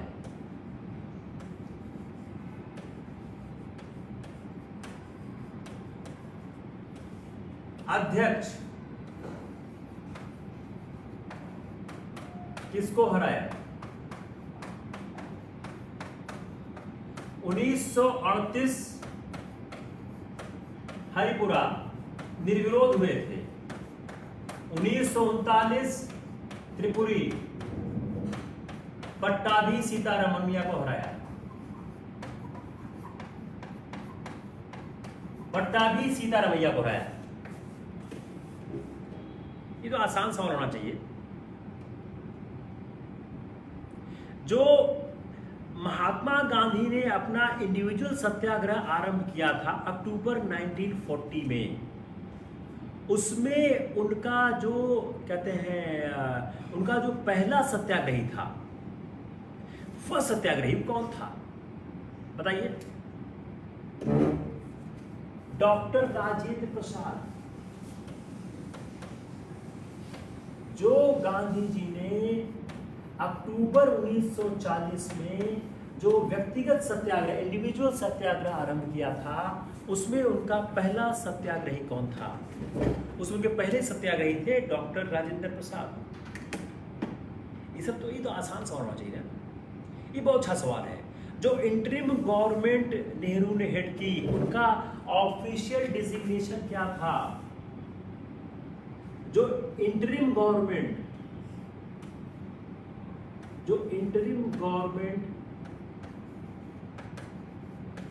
नेहरू ने हेड की,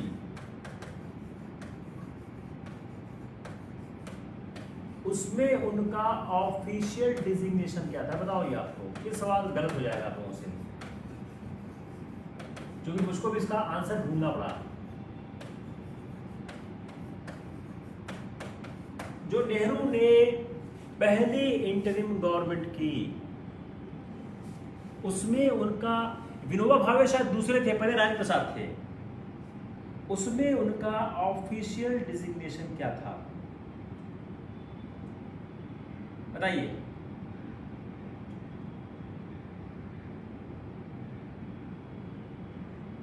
बताइए, बोले, कोई गेस?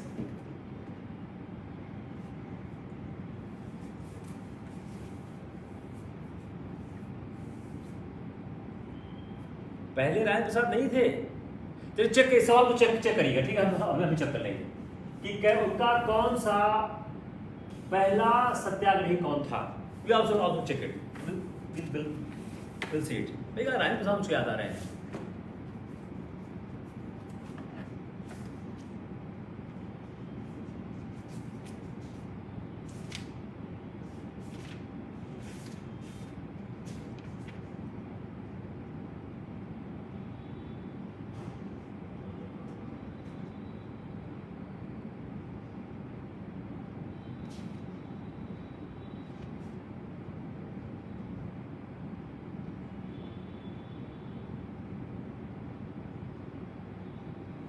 You're right. Yes.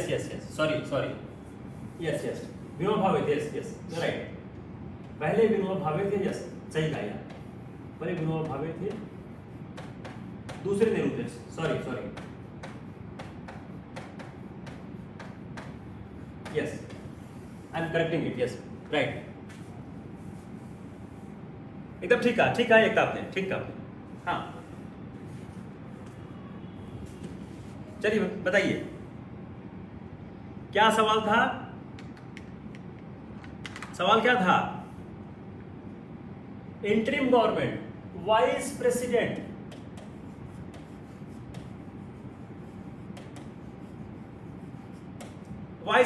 था। ठीक है,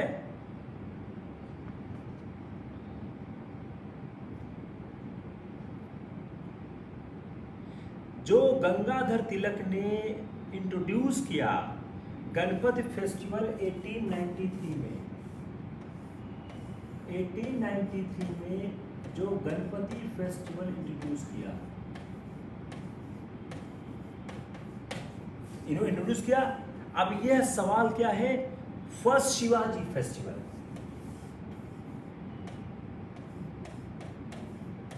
तो गणपति हो गया 19, फर्स्ट शिवाजी फेस्टिवल कब किया? 1896।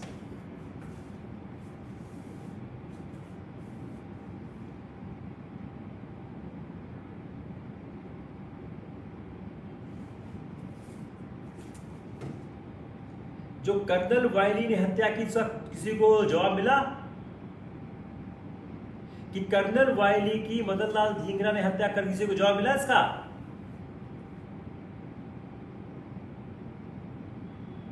वो प्रधानमंत्री ने, वाइस प्रेसिडेंट था Girish Shukla, vice president, not वो प्रधानमंत्री।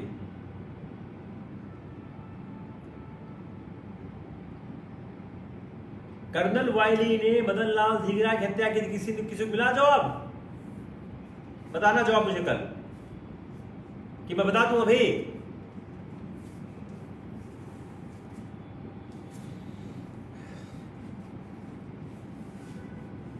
और करें या बंद कर दें? बताओ, जल्दी बताओ। यू वांट मोर और I should close it?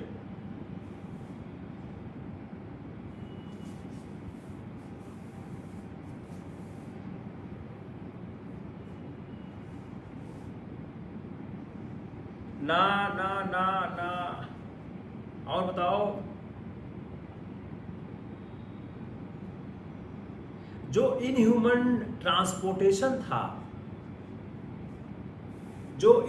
Transportation था और हैंगिंग ऑफ इंडियन यूथ था, इसके लिए किया था।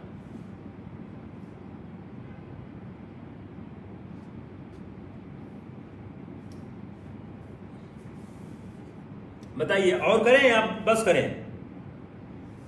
जल्दी बोलो। देखिए, यह सवाल इसी तरह से आते हैं। अब अपने को करना क्या है?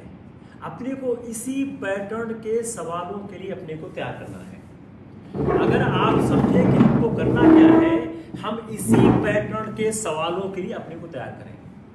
अगर आपको इस परीक्षा में सफलता प्राप्त करनी है तो आपको इसी पैटर्न के सवालों पर काम करना होगा। अगर इस पैटर्न के सवाल तैयार नहीं हो रहे हैं तो आप सोचिए कि काम नहीं बन रहा है। काम तभी बन पाएगा जब आप इस पैटर्न के सवाल तैयार कर सकते हैं। अगर इस पैटर्न के सवाल तैयार नहीं होंगे तो काम नहीं बनेगा। तो अगर इस परीक्षा में सफलता प्राप्त करनी है, इस परीक्षा में कुछ खास करना है, तो आपको इस तरह के पैटर्न के सवालों पर काम करना होगा, जिसमें सवालों में एनालिसिस हो, सवालों में इंटेंसिटी हो, सवाल इस तरह की बातें कह रहे हों कि जो आपको साफ साफ दिखें। और कई बार सवालों को अंदर तक घुस के देखते हैं। If you see the questions of the civil services, what they usually do, वो ज़्यादातर विश्लेषण की बात करते हैं। वो ज़्यादातर ऐसी बात करने की कोशिश करते हैं जो बहुत क्लियर नहीं होती है, या दो ऑप्शन क्लोज कर देते हैं। हमने शायद आपको 25, 30, 35 सवाल आज डेमोन्स्ट्रेट किए होंगे। 20, 25, 30 सवाल मैं कल फिर कर दूंगा। इससे ही आपको यह क्लियर हो पाएगा, नहीं तो कोई रास्ता नहीं। मेरे ख्याल से it's enough for the day. If you want to say something, if you want to know something from me, you can just tell me. Otherwise, I will close the session for the day. बताइए। देखिए, अपने को भी सवाल बनाने के लिए काम करना पड़ता है। ऐसा नहीं है कि सवाल सीधे बन जाते हैं। आप देखते हो, बनाते हो, कोशिश करते हो। मेरा एक कोचिंग इंस्टीट्यूट के प्रति अपना दृष्टिकोण है। मैं बगैर लाग लपेट के हर बार उस दृष्टिकोण को आपके सामने जरूर रखता हूँ। जितनी कोचिंग्स चल रही हैं, खासकर इलाहाबाद की कोचिंग्स, उसमें सिविल सेवा की कोई पढ़ाई नहीं होती है। उसमें कोई पढ़ाई सिविल सेवा की नहीं होती है। जैसे मुझको बहुत कोचिंग वाले अप्रोच करते हैं और मैं उनसे पूछता हूँ कि आप क्या पढ़ाते हो, तो उनका बड़ा अच्छा जवाब है। उनका जवाब क्या है कि साहब हम वो पढ़ाते हैं जो लड़कों को पसंद आता है। बोला है कि सब जो अपने पास जो 2-3 हज़ार लोग आते हैं उसमें ज़्यादातर लोगों को बेसिक इन्फॉर्मेशन नहीं होती है, तो उनको बेसिक इन्फॉर्मेशन प्रोवाइड करते हैं। तो मैंने कहा भाई इस बेसिक इन्फॉर्मेशन तो सिलेक्शन नहीं होगा सर, हम सिलेक्शन पे काम ही नहीं करते हैं, अपना सिलेक्शन में कोई इंटरेस्ट नहीं है। चूँकि इलाहाबाद से सिलेक्शन हो ही नहीं सकता है। उनकी जो बेसिक अंडरस्टैंडिंग है वही है कि इलाहाबाद से सिलेक्शन हो ही नहीं सकता है। जब इलाहाबाद से सिलेक्शन नहीं हो सकता है, यही आपने मान लिया, तब तो फिर कुछ हो ही नहीं सकता ना यार।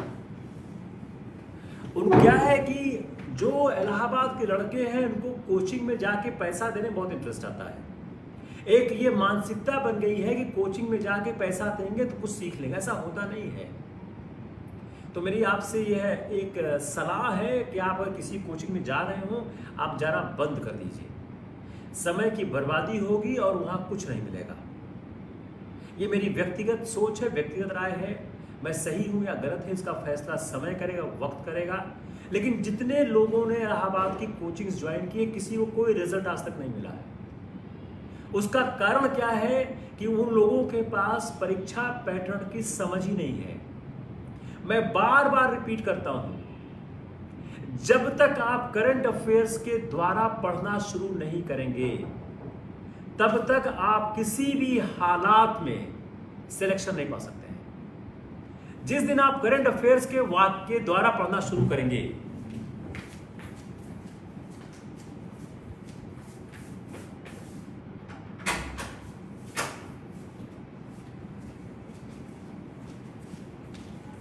जिस दिन आपने करंट अफेयर्स के द्वारा पढ़ना शुरू किया, उस दिन आपके सिलेक्शन की संभावनाएं होनी शुरू हो जाएंगी। क्योंकि जो मेजर पोर्शन है करंट अफेयर्स के द्वारा, आप सैटरडे की मेरी क्लास देखिए, सैटरडे की क्लास में हमेशा आपको दिखता होगा ये कि मैं करंट अफेयर्स के माध्यम से आपको समझाने की कोशिश करता हूं।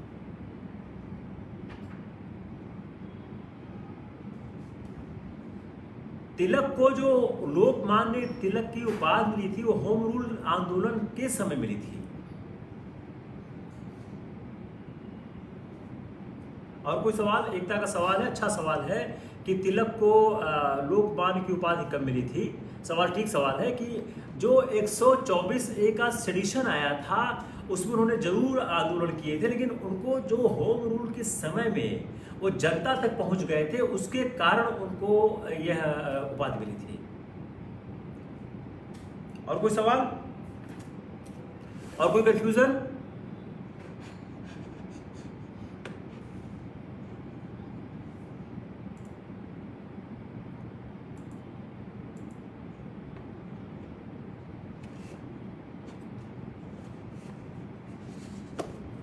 कोई भी confusion I will try to address it.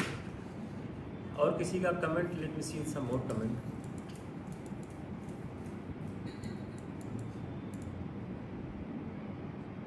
Chauri Chaura की घटना में हिंसा क्यों हुई थी?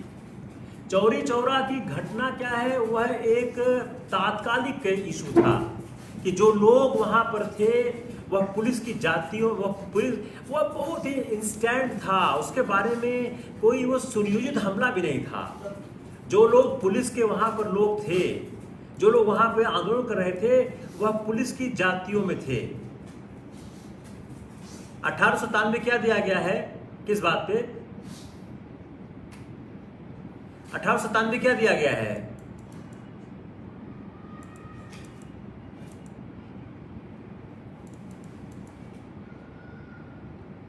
अभिनव मौर्य 1897 क्या है? विभिन्न चंद्रा किताबें। शिवाजी महोत्सव।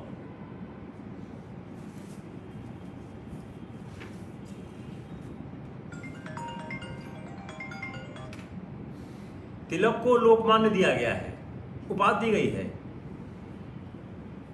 1897 में तिलक इतने बड़े नेता नहीं हो पाए थे, तिलक नेता बन रहे थे।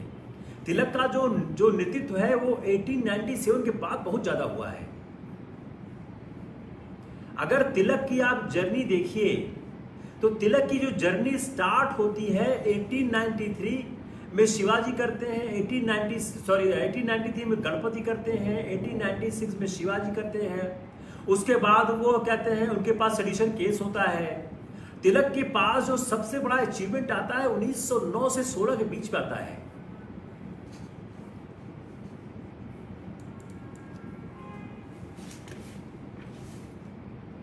और कोई सवाल? इंडियन रिपब्लिक जो आर्मी है ये भगत सिंह, आजाद, इन सब की आर्मी थी। तो भगत सिंह ने बनाई थी, बाद उसका नाम चेंज कर दिया था, इंडियन सोशलिस्ट रिपब्लिक आर्मी कर दिया था।